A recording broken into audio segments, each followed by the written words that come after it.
Hey,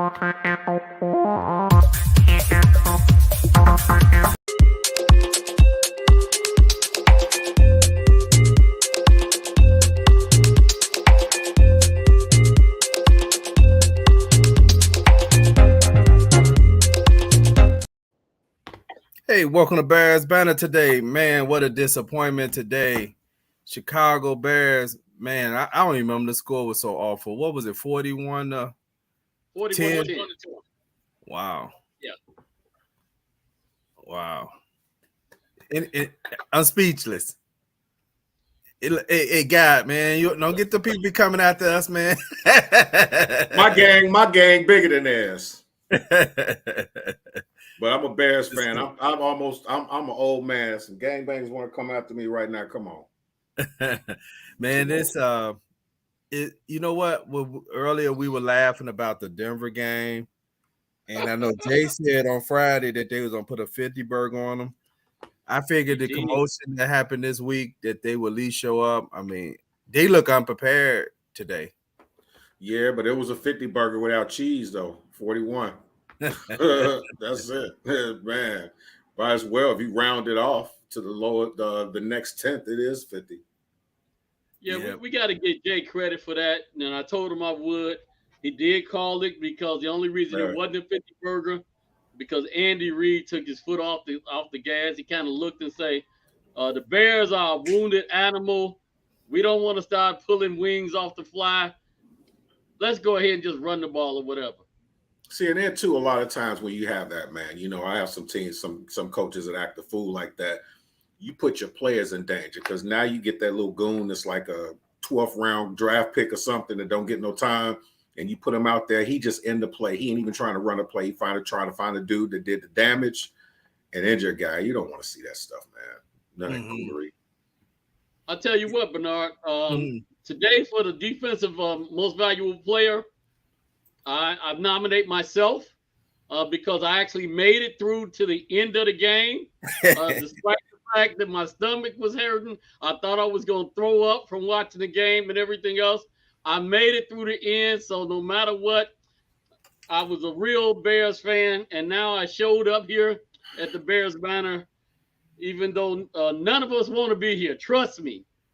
This takes a little bit of fortitude to even show up after shellacking like we got today. So hats off. Hey, Plank, I give you the MVP today. You know, at one point I was laughing that I said that if they scored one more time, that they would have had just as many touchdowns as the Bears had first downs. The Bears finished the game with 11 first down, really because it was garbage time. But I mean, this stat is pretty bad. I mean, let me pull this up. I mean, this is just everybody. The Bears, Justin Fields was 11 for 22 for 99 yards, 1 TD. Hold on, let me pull this on the screen. He had a running one. Did he have a running one too? No, they only had one. No, he didn't have a running one. Yeah. Shoot, the drink been kicked in yet, and I'm still already tripping. At the end of the third quarter, the Bears had 103 yards total offense. They ended the game with total offense of 203 yards. I mean, it's not a lot of positives you could find in this game overall. Even though this was a blowout, the Bears still don't run the ball enough. Between the two running backs, they only had 15 carries. Roschon Johnson had 8 carries, 38 yards, 4.8 yards a carry. He looked like he still had hustle at the end of the game. You know, I like that. I see that in him. Herbert had a fumble, 7 rushes for 31 yards. All the rest of the stuff is really just kind of just, you know, garbage. You know, it really doesn't mean much or nothing. What are the names of our defensive linemen? Because I didn't get nobody's name called today at all, so I don't know if they were sick, if they were actually in the game playing. I don't remember any defensive linemen because I don't think we got a sack the whole game. No. I seen a few times they got close, but you know that didn't mean nothing. 2, 3, 4, 5, 6. We had 6 tackles for loss. That's it. Okay. Hey, one of the Facebook users said fire polls started at the top. You know what? This game looked like to me that the fire polls campaign could start. Not polls. I'm sorry, he's saying polls. I would say Everflus because the coach, the general manager, got you the players that you want. Right. So why would you fight a general manager? And general managers, you know, you can't really say for sure that he picked the guy he wanted. He might have picked the guy that the Bears presented him a list with because the Bears had already interviewed some candidates. So I wouldn't start with general manager. Unless it's just really awful. Every general manager is entitled to at least look at a coach and say, hey, let me fire a coach and get 2. I mean, we just don't all of a sudden, because that's the case, we could have fired Ryan Pace into the John Fox. He got a chance to get another one. So it looks worse this year. Hold on, we got it. Mike Patterson said, I think Justin is the weakest link. I don't know. Anybody got anything to say about that? I kind of agree with that. I'm gonna reserve my total judgment until I see the overhead and see what's up, because he missed a lot of stuff. He did, but like I said, when the ship goes down, everybody in the ship goes. Let's see what's what, because basically what it is, it's not just my problem is a lot of times when they're just throwing him under the bus. If y'all gonna send him, just blow everybody up. If you're gonna do it, blow everybody up. Okay. Yeah, it kind of made. Hey, what's up, Jimmy? Come on, let me add Jimmy on. Hey, what's up, Jimmy Red? How's it going, Jimmy Red? Like you maybe. Okay, there you go. Oh, there he is, Jimmy Red. What's up, man? What's up, Jimmy? I don't think he hears. Okay. I don't think he's centered either. His top of his head is getting cut off. Okay. I'm gonna pull him off until he look like he's ready. Okay. There we go. Okay. Hey, what's up, Jay brother, Chris Beasley? What's up, Chris Beasley? What you got? Hello, man. Absolutely pathetic. Some people need to lose their job after this one. Can you fire everybody? This time over. Everybody gets to go. Everybody gets to go. Everybody is tradable. Somebody needs to be fired. Somebody needs to be fired. Coach GM, Waterboy, or somebody. But you gotta ask the question. On this. Tyson now he said bet $100 at Tyson will what? Make the team competitive. Mike Tyson? No, Tyson Bagent. Oh yeah. The rookie. Yeah, I know. I was just being silly. But hey, Jimmy, can you hear us? It doesn't look like he can hear us. Okay. And I'm drinking an assortment of things today. Got my water. Yeah, this is a hard game. Hold on. I meant to pull him off. I went to a solo with him. Hold on. Can you hear us, Jimmy? We can't hear you yet. You moving your mouth like one of them 1970 martial art movies. Let's give him a little bit more time. Yeah, hey, this is a hard game to talk about because there was really nothing that you could take away from it offensively and defensively, other than it was an offensively, offensive game. Offensive game. It looked like a team that experienced chaos. It looked like a team to me we could go back to the preseason that's not prepared for games. You can't blame the GM when the coach decides to sit players. And then, you know what? And maybe we were starting to see some of this last year. Maybe this was actually some little stuff that was going on last year because, you've seen some stuff where a couple of players were, you thought maybe it was contract stuff, but there was some other little stuff here and there going on with maybe like Jenkins and a few other players. And you want, at that time, because you didn't have enough information, you kind of like put it all on the players, but maybe he doesn't have control. It's kind of reminding me of this Mark Trestman era where you knew he didn't have control of what was going on. Then you start having these little small mini revolts with the players, but the players look like they quit today. It's hard not to quit. You get beat like that. I think they're still getting paid. So at the very least, I expect them to show up for their check. Yeah. I agree, man. I agree. It's interesting. I heard some things about, they talked about, Alan Williams and, his issues aren't necessarily criminal. They were bad judgment. It sounds like it's an HR issue where he might have fondled somebody or something like that. I can't really speculate on what that issue is, but I'm sure he did something. Yeah. And everybody's, you gotta focus on your job. You can't spend a lot of time worried about who else ain't gonna be at the company or who's mad or whatever. These are professional football players. Allegedly, I didn't even see nothing that was professional about today's game. You're right. So right. it's difficult to watch. I'll just say this about that whole thing.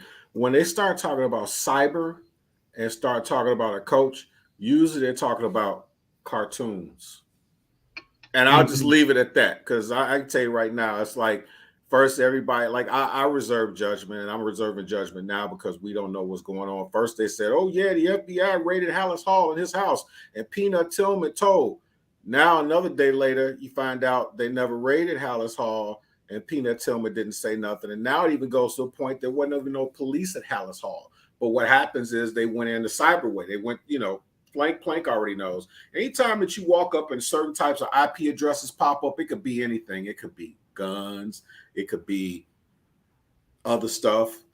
But, and I'm not going to go into those questions saying what it is, because you know what? I need to get that man a platform and for the stuff to come out. So I'm not going to blame him. But, yeah, it's a whole show of, I said the same thing. How do you get a delayed game after they scored? That to me is poor preparation. It's just like I think it was the first game of the season. How do you get a penalty on an opening kickoff? You've been preparing for this game, and so those are like little things where is some issue with coaching. So to me, you look at that before you start looking at GM, because that's kind of lack of preparation. Hey, what's up, Jimmy? What you got? Man, I took notes. So I was at work. I took notes. That was one of the notes. How do you get that delay of game coming out, and then you got another delay of game? It's like it's getting a long time to get the plays in. Let me go down my list. I know I'm a little late. I'm sorry. I'm tardy to the party. No, but let's see. Defense, tight end open, wide receivers open, stop the run. We didn't do that. D-line pressure. We didn't do that. Middle of the defense is weak. We know that. We didn't stop anybody. No QB pressure. No stopping Mahomes. If he got all day, I don't care if it's what's the red rifle. If you give him 5, 6, 7, 8 seconds, anybody can beat you. DJ Moore, that was ridiculous, that pass that he dropped, because the next play he led to an interception. You're struggling. You got to help your quarterback out. You got to help your team out. Perfect pass right there on the money, and you just dropped it. That was ridiculous. I mean, we lost in every phase of the game. Hey, thank God for Jack Sanborn. Made a play. 2 plays in a row. But other than that, I mean, this was excuse my language, this was a clusterfuck. I'm sorry. You know what? It was ridiculous. I'm reading that Mike said defense sucks, but they're on the field all day. I do agree with that. To a sense, I do. It says they sucks on the field all freaking day. Receivers got no targets. Running backs only get a few rushes because Justin can't keep a drive going. I will say this, Mike, and the reason why I'm reserving judgment as far as because I'll give an honest critique of Justin Fields.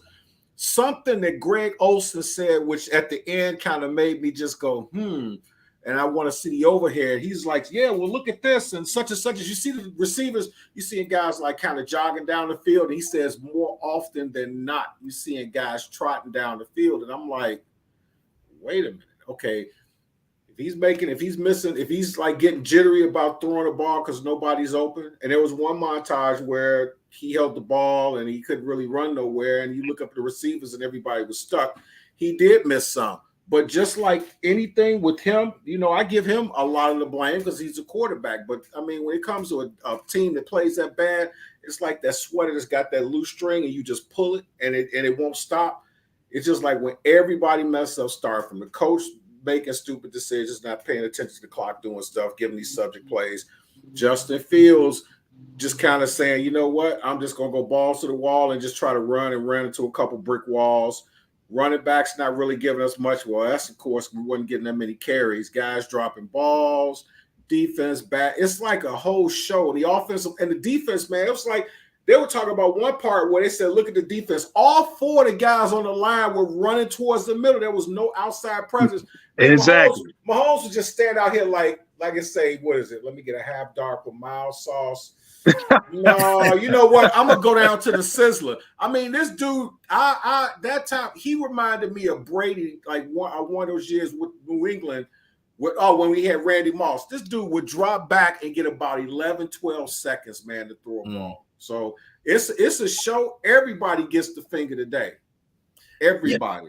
Yeah. You know what? The other thing that I've been saying this since last year with the coach. I don't understand why you don't use timeouts in the first half. I know he used one. Sometimes you call timeout just to what you saving them for? To get people some rest or something. Now, this is what was crazy to me. How do you get a delayed game and still have timeouts? That makes absolutely no sense. That you should, at least as a coach, not let yourself lose yards when you were sitting on timeouts. Call the timeout. Don't take the delayed game and lose yards when your offense has just started getting some momentum. So you're just going to allow them to get a delayed game. So to me, Flus, it starts there. I mean, you can start at Gessie, but I don't think it's going to matter because I think the team is not coached well. And just the example you made where the whole side of the defense just collapsing, there's no discipline. And all you got to do is bail out. And then offensively, there's no reason to call anything short in this game because they had pretty much like 8 in the box. So with 8 in the box, no screens are going to work, because they daring you to throw the ball deep because they don't think you can. So they basically trying to shut down any short pass. I mean, they put the camera on and they had 8, 9 in the box. Oh, and man, they still ran right into the line. Did I talk about that? What, like the last few shows? I'm like, somebody was talking about running play action. I'm like, how you gonna run a play action when you ain't fooling nobody? And that showed everything that I was saying. They had 8 dudes in the box and they sitting up here, and it's like, and you still ran the ball right into them with nothing we could do. But here's something funny, y'all. I'm looking at the stats. We had a total of 26 rushes for 116 yards with 4.5 carries. So y'all tell me they couldn't squeeze out another 10 carries for these guys. It wasn't the fact as much as that they didn't carry as much as when they called the running plays. Because this guy, I mean, Justin had 22 passes. They had more rushes, but that was between 3 guys, and out of them, Justin Fields had 11. I'm like, okay, so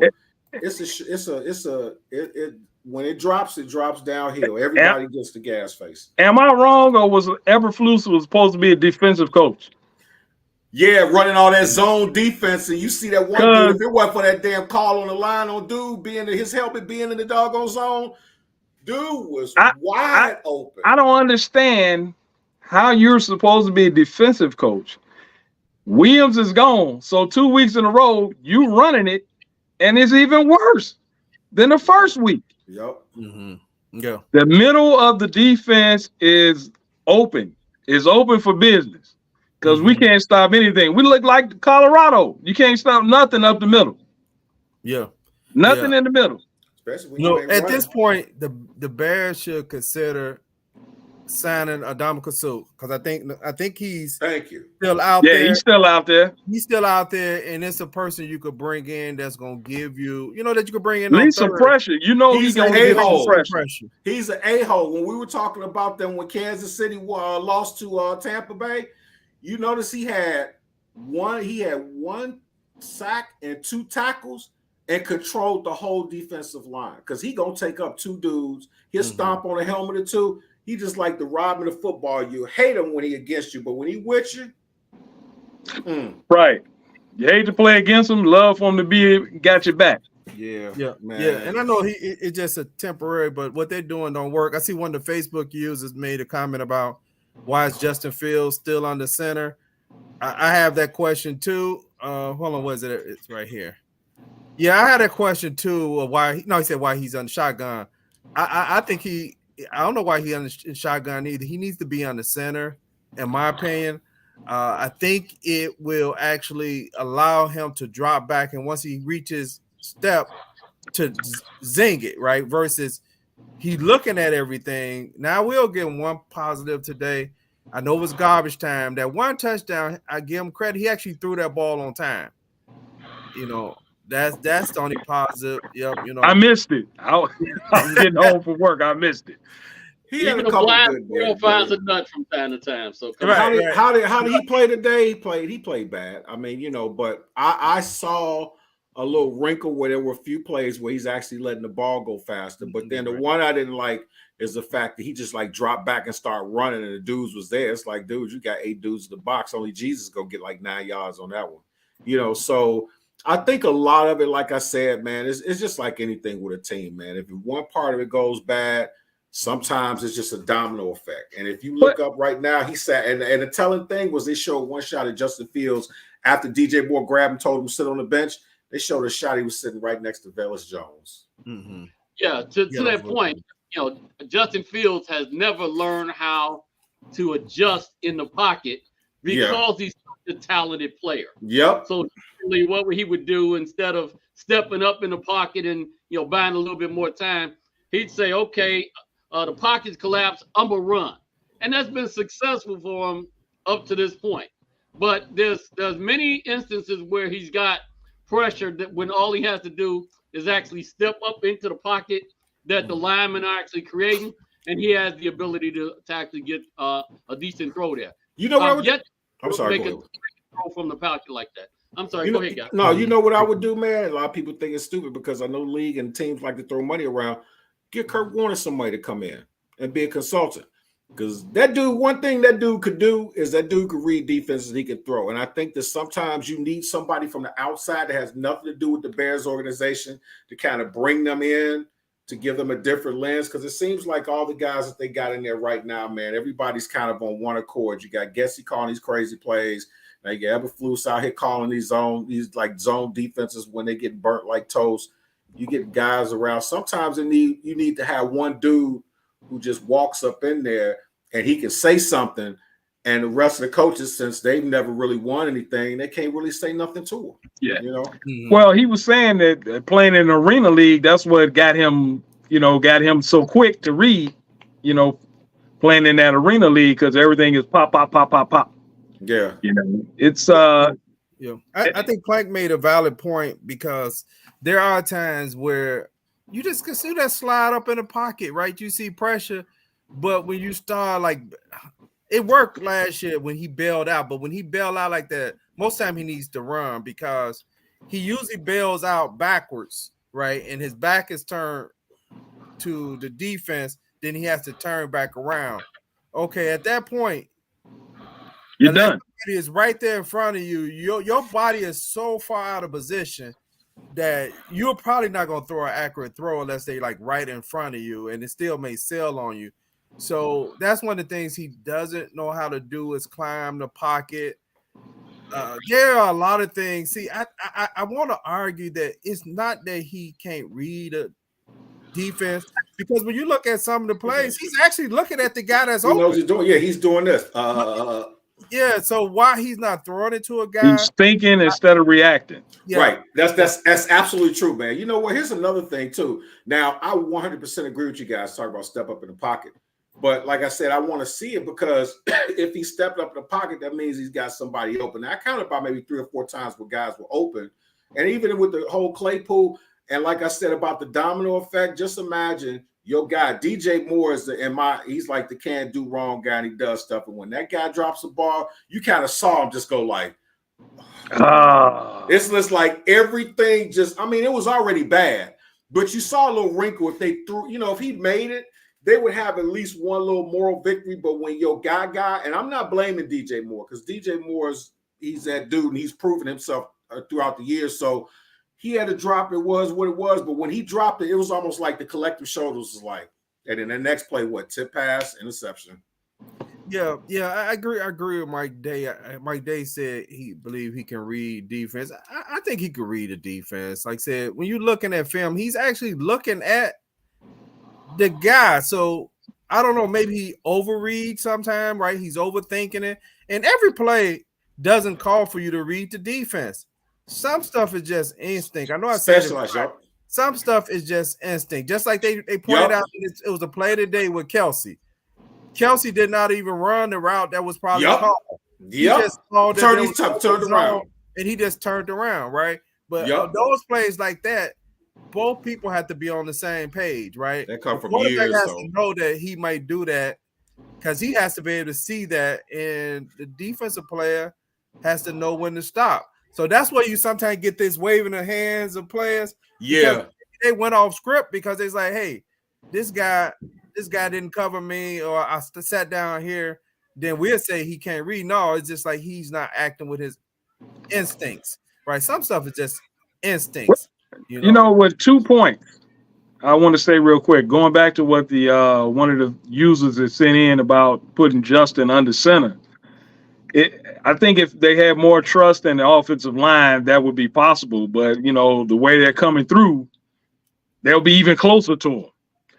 But the second point I wanted to bring up is that Claypool pass that he went down the field. If you see, Justin didn't get the ball out far enough because Claypool slowed up because he was open when he put his hand up, but then he had to slow up and wait for the ball. Yeah, that blew you know.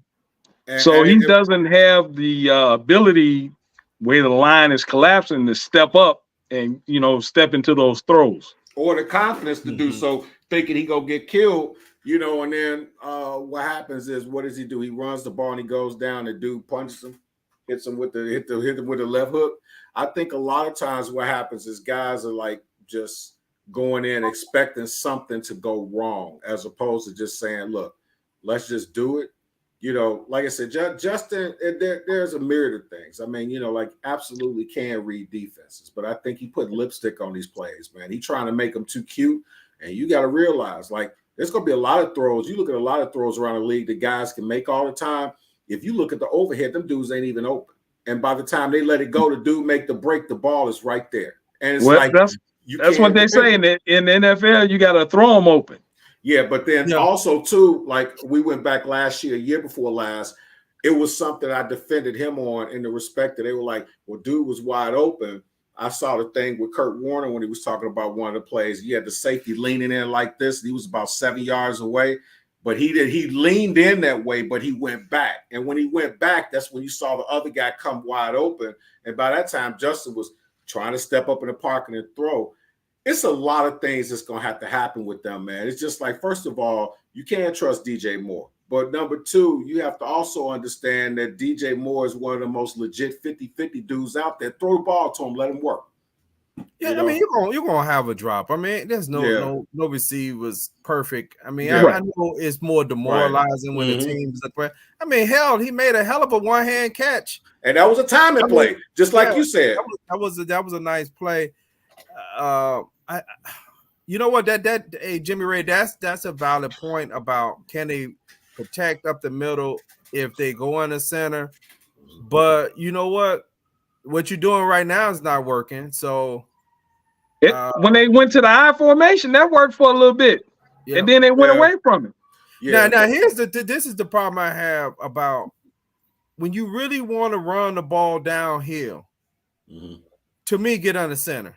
Because your quarterback getting the ball there and he's giving it to him. When you in shotgun, your running back got to sell quick, right? Because you're getting the ball, and most of the times they have to come and get the ball from you and then run to the hole. I always thought that kind of slowed up the run games, even though most of the backs now congested that. But to me, if you want to really just run downhill, you get under center.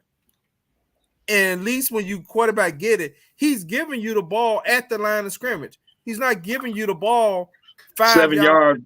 Right. Right. You know, but I won't say that like that's not gonna be no magic. pill to fix the offense or anything like that. But that's a start. It's a start. You know what? But here's the deal too. Like you got 8 guys in the box. You know, every rip. You can't do a play action. You know, because it's not working. Why don't you just do some mono, run it down his throat, and just have a guy inside guy run a slant every time and let that thing go before the break? Because if you get a couple 6-yard receptions, like little short ones like that, where they're like timing plays, now you force the defense to play honest, and you can't put 8 in the box, and then now you go back to your bread and butter run and rip off 6-7 yards, man. Let's see. Thank you, guy. And this post game is Flu's do or die. How does he regroup and motivate the team going forward? Because he goes, we're going to run a jet sweep. We ain't running no jet sweep. Okay, well, we're not going to run a jet sweep. He need to go and put his big boy pants on and stop acting like a friend. Don't be his friend. Be their friend. Be their coach. Right. Run some slants. Mm-hmm. Run some slants. Change up the formation. Did you see all the formations that Kansas City had? I mean, when McKinney scored the touchdown, I mean, geez, it looked like he was playing shortstop. The only fairness to the whole thing, though, too, is when you ain't got no pass rush, I could have had 200 yards today. I'm sitting up there looking. Usually now, if you take that scenario with them, with Mahomes getting hurt like that, and he playing against, like, say, the Saints defense, I bet you he don't come back in the field if he up like that, because he gonna get put on his back. But when you drop back and you got 7-8 seconds or so, you ain't gonna get hurt. You know, this is a hard one because I know there's some coaching issues, and a lot of guys are injured. All of us. I mean, because all is over 50. We just seen some bad offensive coordinators. We just seen some bad head coaches. We just seen some bad quarterbacks. Bob Avellini. But we seen some pros too. And I'm going to tell you, as much as I like Fields. Mm-hmm. This feels, I'm telling you, some of the times I see him play, it looks no better than when I saw like Chad Hutchinson and some of those guys. He broke. That's like a more just athletic, more talented person that gives you that hope. Where you looked at a Chad Hutchinson or somebody and you're like, man, this guy can't play. You know, and I'm going to the bottom of the barrel of some bad QBs I've saw here. Another guy from Ohio State, but it looks like that to me. It looks like Jamarcus Russell. Just some bad quarterbacks we seen here, because even some of it looked like Henry Barrows when he came in to me. Henry Barrows could take off running, hit a rocket arm. When he got to the Canadian League, he actually ended up playing well. I think he eventually won a couple of Gray's Cup championship, but that was the league he needed to be in, was in the Canadian League. But it just don't look right to me. So I don't know if you keep changing the offensive coordinator, you change this, you may just be just doing it. He just may not have it. I don't know. You know, this may be it's a wild idea, but maybe let him call his own plays. Mm-hmm. Sometimes you got to get the feel for the game, and you'll get it when you're calling what you feel. Sometimes you feel you feel this guy's coming off the right edge. Okay, look, we're going to go over this way. You know, sometimes you got to feel, like with Jay Cutler, I give him credit for that. And they send in the play, like, F that. I'm not running that. Come on, let's go. And sometimes you just got to go with how you feel. You guys all played. Yeah. Sometimes what you got to feel, you're like, oh, man, this guy's hurting. Okay, he getting a little tired. Hey, come to me on the next play. Come to me. You got to be a psych. You got to be a psych I'm not blaming this loss on Phil. This is a whole team let down. But you call it's an organization loss. I'm saying, when you have a press conference and say I'm gonna play the way I'm gonna play, I have to say, well, if you play the way you play, I don't want to see this again. I mean, really, because at least when we was playing the way the coach played, we get some touchdowns sometimes. I mean, literally. Yeah. You had 7 first downs going into the fourth quarter, about 45 passing yards, and 37. You had 106 total offensive yards doing it your way. So your way did not look like it was any. It looked worse to me. It looked worse. Total domination. But 2 things. One, you can't let the inmates run the asylum, and number 2, sometimes no matter how strong you are, you got to have a shrink. I was a psych mind, and I'm gonna tell you something. This is what he should do. Flu should just walk up to him and just go straight off on him and cuss him out like his mama. Go run the play and see what he does when he runs the play. If he goes up and he balls out, then it's like, okay, I got an alpha dude that I can actually coach, and I can get him out there from a psychological and coach him and actually look out here. But then you got some guys, because that type of guy will be the type of guy that's going to keep getting knocked down. Is going to be like, yeah, man, they knocking me down. It's messed up, but I'm still getting mine. That other guy who's the lights out great player, but it's kind of like a nice guy. You knock him on his butt a couple times, sometimes he get rattled. And then too, from what I have to say too is he does get the blame. But imagine being a quarterback, whether you under center, you a shotgun. You know what play you running, and you know there's like a variance of plays and different defensive formations. But when about 6 or 7 times down plays that you run, and every last one of them, they got 8 in the box.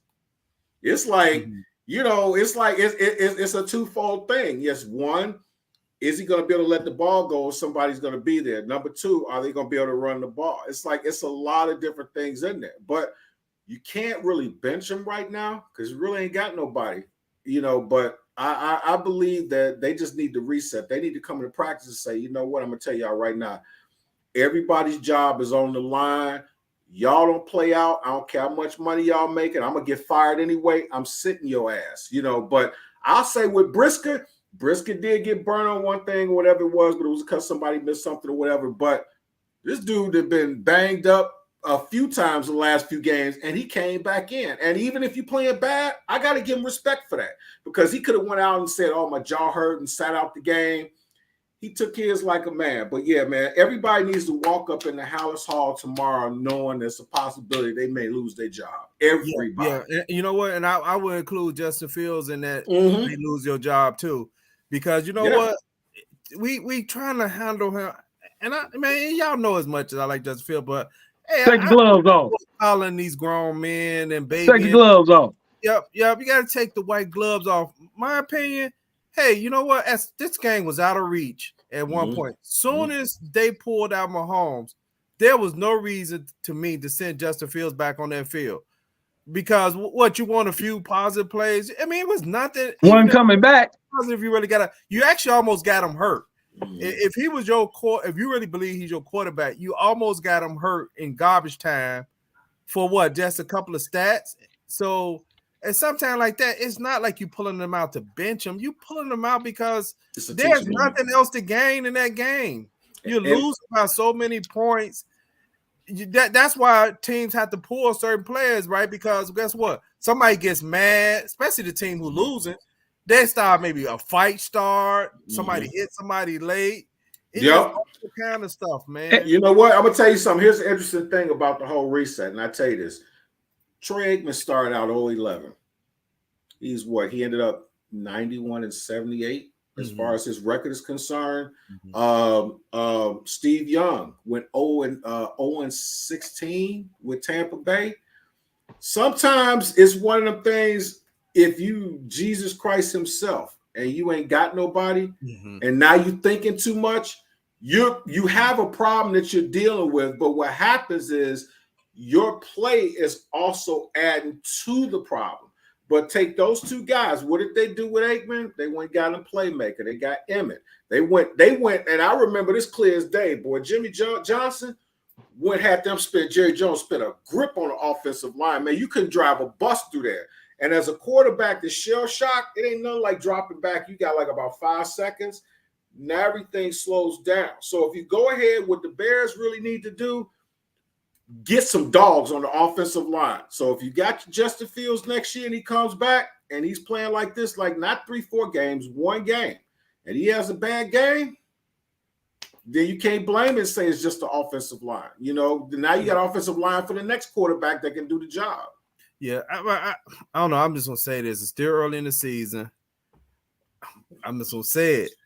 You cannot afford, if you suck this year, to pass on Caleb Williams and whoever else may be in there if it doesn't improve. You cannot afford to do that. If you have a suck season and Carolina has a bad season, there's no way you could keep gambling on if he turns it around. I agree with all those guys struggle in their first year. You know what? Peyton Manning did throw a lot of picks, but Peyton Manning looked like he was going to be an NFL quarterback because as much as he threw about 29 picks, he still had 30-some touchdowns. But that's his rookie year, So what we got is a quarterback who's really, and like I said, he takes some blame in this. Everybody does. He should. We still got a quarterback that actually averages. He looked like he playing in the 1970s football, where the score is going to be 14-17, and as long as your quarterback can make a play here and there, the you game manager, a chance to win it, and maybe you throw 3. Yeah. The game manager they changed the rules, so you'll. Yeah. That was a must game today. Your plays that look like they know how to play in the NFL. I mean, he doesn't. I don't know. I just had to keep saying it. Well, going back to guys' point, sometimes just pull them out and sit them by the, offensive coordinator or what they have you, and look and see what's going on. Hey, look, what did you see on this play? Sometimes you might have to take a step back to see, like, oh, okay, I see now. Because something's going on. This is ridiculous. No, you know what's going on. What you have to think, though, you have to look at it, like I said, the alpha male and like the beta male. The alpha male guy, I don't care what type of situation you put him in. If it's a bad situation, sooner or later and within time, he's going to figure it out. The beta male is going to be the guy that's going to be shocked. The problem is right now with Justin Fields' problem is he's won on every level, and he's probably been as, if not the most athletic guy and talented guy on those squads. So he never really had adversity. Like no adversity. He got injured. He got injured against was it Georgia? Was it Georgia? Somebody got injured, and he ended up coming back and going nuts and stuff like that. He ain't never been in nothing like this. And, a lot of guys are able to reset that button, but then there's other guys it's like, ugh. But I'm going to tell you, this was a audition game. Next week's game is the most telling game, and it just totally decides everything that you're going to do this season. This ain't about points. This is about if you don't beat Denver and you don't beat Denver, that next game, it's like, okay, people are definitely going to lose their jobs. You're going to see me out there. I'm going to be on the offensive line. They're like, well, you can't pass block. I'm like, they can't either, and they paying me less. So.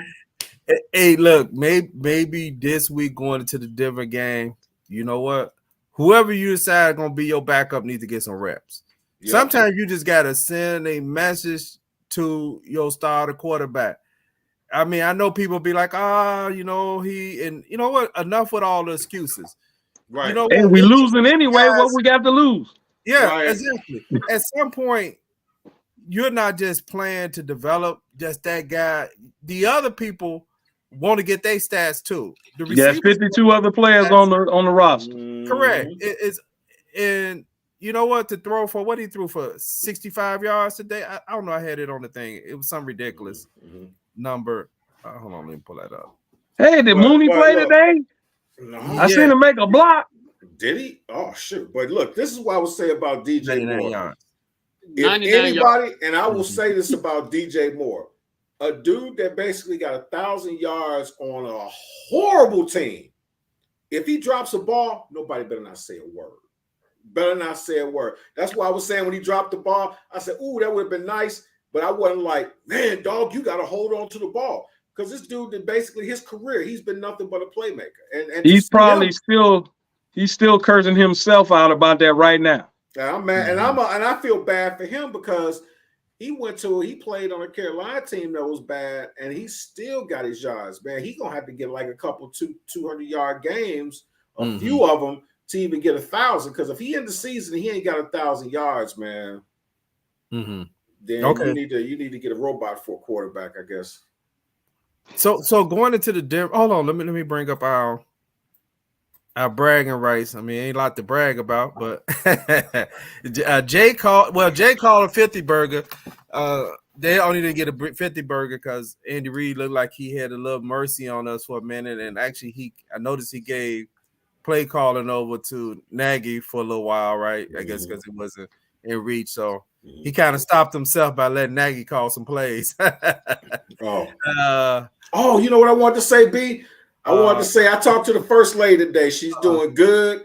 She's been real busy. I think she's going through a whole thing right now because I think what she's trying to do is do some covert op things because I think we're going to kind of like kidnap Goodell and get him out of there and do a coup d'etat and just let her run the league. But she just wanted me to tell y'all how she's been really, really busy. Hopefully she can get on the show this year, but yes, I see Tammy dropped the new single, so hey, that's positive. Yeah, Tammy, we praying that you get well. Yeah, I actually had talked to her earlier today too, but you can see the record down there. Mine is 0-3 because I'm always picking the Bears. Okay, so you're 0-3. Okay, I'll always go with my heart, So hey, Plank, I'm with you. I'm with you. So hey, Jordan Towns put down that next week is Denver, and you just mentioned it too. I mean, these are both teams who came off some horrible losses. Denver came off a 70-20 defeat today from the Dolphins, and we lost 41-10. But it still ain't bad though. That's that. I was in my car, man. I'm driving. I'm like, oh yes. What? It's like, no, that's got to be wrong. I actually pulled over on the street and looked on my phone. I was like, ooh. You would never think you score 20 and still lose by 50. Mm-hmm. You know what? At least they were close to first quarter. It was I think they were 13. They're only down 14-7 or something like first quarter, or 13-7. They almost ended up breaking the record. The record for most points in a game is the 1940 Chicago Bears, who beat the Washington Redskins. What, 73? 73 to yeah, 73-0. That they called the gym shoe game because they were playing in a frozen field. Yeah. So I think, didn't they play at the Coliseum in that game? Did they play at the Coliseum? They might as well. They should have been throwing some lions at them too. Yeah, that must have been called the 40 Bowl because they was out there. Whoever it was, man, Devin that was wearing dress shoes today, bro. Yeah, I think the Bears, they was playing in the Coliseum on 14. Well, it used to be on 14th and Wabash. Wabash, yeah. Yeah, and they switched to gym shoes at halftime so they could have a little traction. Mm-hmm. Mm-hmm. Yeah. So we're the 40 Bowl. Don't nobody know about 40s, man. Franco 40. Frank 40, baby. What time is the game next week? Is it a noon game? It's a noon game. A noon game, and they at the crib. Okay. You got everything set up for you. Now, if they go in and they score if they score 40 points on Denver and don't really give up no points, I'll be like, okay, it's a move in the right direction. But if they can't score a lot of points and they get like about a good 30-40 spot and they lose. Oh, excuse me. I'm sorry. Do we have a chance versus Denver? I think anybody's got a chance versus Denver, but you still got to play the game, man. Yeah. I have to go back to what I said. I ain't picking them to win until they win. That's what the coach say. That's why we play the game. It's one of my alma maters, man. I love Denver, man. But after that 70, I know we bad, but we lost 41-10, but 70-20. That's almost like a percentage in a relationship. You're not doing your spot.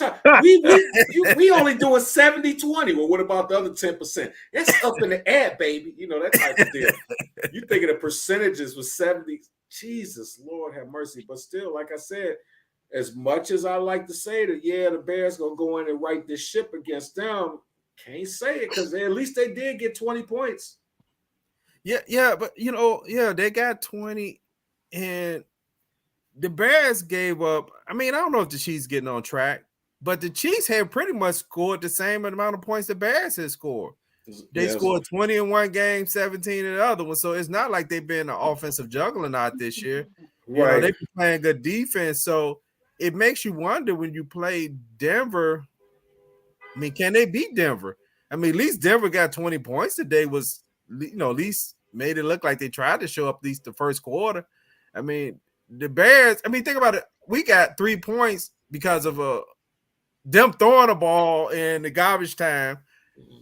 and we still couldn't even get a touchdown on. That was the first 3 points was when Sunborn's pick, right? And that's how we got the 3. We couldn't even capitalize on that to get a touchdown. But really, they didn't even have to throw the ball. They could have been running the ball just to kill the clock, you know. But here's the difference between guys who are analysts and us who are fans. We don't have the same prejudices, and we don't have to say politically correct things so we can get paid. They were talking, Greg Olsen, he was like, oh, yeah, well, this might be the best defense that he had, that he's played with as far as his team. And I'm looking like, nah, dude, because here's the deal. You blew us out, but let's see what happens to the regular season. Their offense is their offense. And I think today, and it's not taking anything away from Kansas City, but today was the feel-good day because it's Kelsey's time back. And then he scores a touchdown. Everybody already amped. So now that he's back and y'all go in the next couple of weeks or so play against like a dog team or something like that, do y'all keep that same energy? The only thing that I worry about with Kansas City, their offense is going to be offense because Reed has already crafted a fine old machine that you can plug and play because I thought they was going to be dead when they lost Cheetah. And look what happened, you know. But I want to see what they look like when they go up against a really good defense. And, you know, and then their defense goes up against that team that has a pretty decent offense. Are they going to give up like 10 points or are they going to look like us? I doubt they look like us, but I'm not passing judgment on Kansas City because they won it all. You got to give them credit, but their defense really didn't show me anything because we couldn't do nothing. I just want to see what they look like against a really good offensive team. What you got, Plank? I'm trying to wonder what other team it has an offensive team. At this point, Burrow sucks. Denver sucks. The Dallas Cowboys can't score. So we're talking about theoretically all of these teams that's either going to be really great offensively or great defensively. And if you look at the state of the NFL right now, there are no teams, you know, every team can get beat on any given week. They all show that. I didn't expect to see Dallas end up getting ran off the field by Arizona. And your world beaters are Miami. You know, and like we say, it's not taking anything away from these teams. The difference being is all these teams who are going to go to the playoffs and they've proven to go to the playoffs, yeah, they have some blips and stuff at the beginning, getting some kinks out. But as the season goes, you see how they start changing. They start morphing into that team that they're going to be. Like with us, where we are right now, we need to morph into a team that's going to try to win more than 3 games this year.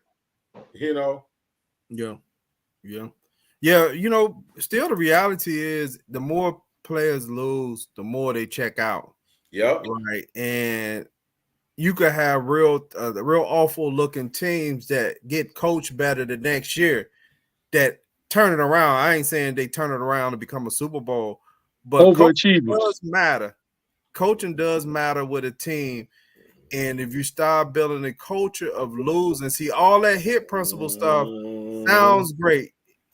It ain't meant nothing since he's been here. And I see nothing. Yeah, I see absolutely nothing with his principle. I'm looking at the dudes and I'm seeing running backs come straight up the gut. Like not running up the gut, but run up the gut and not getting touched.